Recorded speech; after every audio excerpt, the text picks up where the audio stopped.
Everyone thinks power insulates you from crisis. Marcus Aurelius proved the opposite. The year was around 170 AD. Rome's borders were collapsing. Plague ravaged the cities. Economic collapse threatened the empire's foundation. And yet, the most powerful man in the world made a choice that baffled his court. He left. He abandoned Rome's marble halls, its senators, its comfort.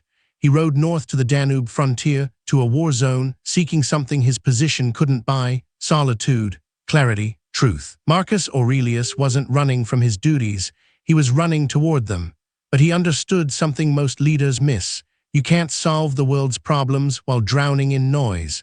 The Stoic emperor knew that wisdom required distance, not escape, but strategic retreat. The Danube frontier was brutal.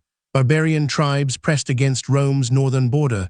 Soldiers died daily. Supply lines stretched thin. This wasn't a spa retreat.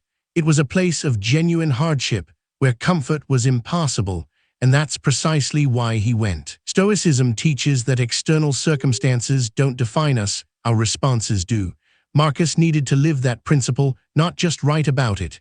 In Rome, surrounded by advisors, flatterers, and the machinery of power, that lesson felt theoretical. On the frontier, it became visceral. What most people don't realize is that Marcus Aurelius wrote his meditations during these frontier years. Not in isolation, he was commanding armies, making life and death decisions, managing empire-wide crises. Yet in the margins of his military duties, he found time to think deeply. He wrote for himself, not for history. No audience, no legacy plan, just a man asking, how do I respond to this? How do I remain virtuous when everything is falling apart? That honesty, that vulnerability masked as philosophy, is what makes the meditations so powerful. The crisis on the frontier was real. Disease spread through the camps. Supplies failed. Soldiers questioned strategy. Any emperor could have blamed circumstances. Marcus instead asked, what is within my control? His answer, his attention, his judgment, his effort, nothing else. This is what separates Stoic philosophy from mere optimism. Marcus didn't pretend the crisis wasn't real. He didn't chant affirmations. He looked directly at the worst circumstances imaginable and asked, what remains in my power?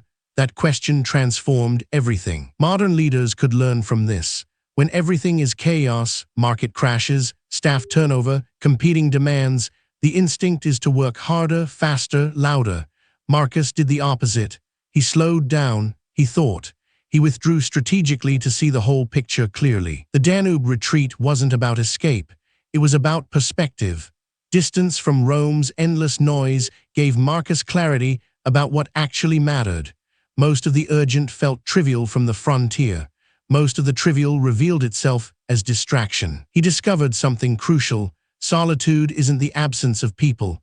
It's the presence of truth. You can be surrounded by crowds and be utterly alone in distraction, or you can be in a war camp and be profoundly present with reality. Marcus chose the latter. This matters for you. Right now, you're probably not commanding legions or managing empires, but you are managing something valuable: your attention, your time, your mental clarity. And those are under siege, just like Marcus's borders were. The question isn't whether you can eliminate all stress or crisis. You can't. Marcus couldn't either. The question is, will you create space to think clearly about it? Will you distinguish between what demands your attention and what merely demands your reaction? Marcus's retreat to the Danube teaches us that wisdom isn't a luxury reserved for peacetime. It's essential during crisis.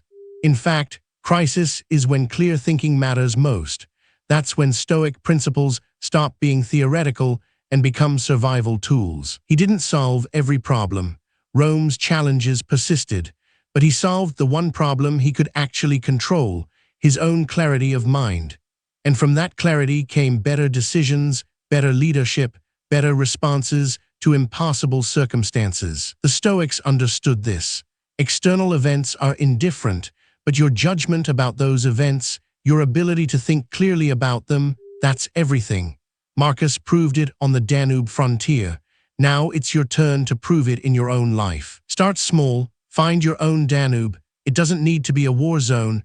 It could be 30 minutes of silence before work, a walk without your phone, a morning journal entry. Create space where you can think without reaction. That's where wisdom begins. Marcus Aurelius had an empire demanding his attention. You probably have a job, a family, obligations. The excuse is always there, but so is the choice. Choose clarity, choose solitude, choose the Stoic path. That's how you become unshakable. Subscribe to get weekly insights from Stoic philosophy and history. Wisdom for the overwhelmed professional.